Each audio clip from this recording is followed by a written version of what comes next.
July August গণহত্যায় Sheikh Hasina ও তার মন্ত্রিসভার ১২ সদস্যের বিরুদ্ধে রেড নোটিশ জারি করতে ইন্টারপোলে আবেদন করা হয়েছে। পুলিশের সেন্ট্রাল ব্যুরো এনসিবি ৩টি আলাদা আবেদন করেছে। আর স্বরাষ্ট্র উপদেষ্টা জানান, আওয়ামী লীগের কার্যক্রম ও ঝটিকা মিছিলের বিরুদ্ধে পুলিশের নিষ্ক্রিয়তা পেলে নেওয়া হবে কঠোর ব্যবস্থা।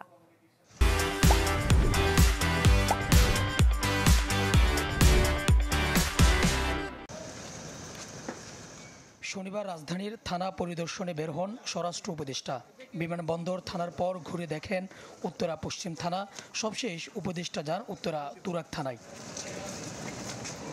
পরিদর্শন শেষে সাংবাদিকদের প্রশ্নের জবাবে উপদেষ্টা বলেন, আওয়ামী লীগের মিছিল বন্ধে পুলিশের নিষ্ক্রিয়তা দেখলেই নেওয়া হবে ব্যবস্থা। মিছিল হয়েছে, এটা তো আর কোনো, এটার ভিতর তো কারো কোনো সন্দেহ নাই। মিছিলটা যেন ভবিষ্যতে না হতে পারে এই জন্য পুলিশদের ইনস্ট্রাকশন দেওয়া হয়েছে, এবং যদি তারা এটারে ভালোভাবে কন্ট্রোল না করতে পারে তাই তাদের বিরুদ্ধে ব্যবস্থা নেওয়া। সমালোচনা করেন ফ্যাসিস্ট আমলে প্রশাসনিক কার্যক্রমের, আশ্বস্ত করেন পুলিশ যেন নির্বিঘ্নে কাজ করতে পারে সেজন্য ব্যবস্থা নেবে সরকার।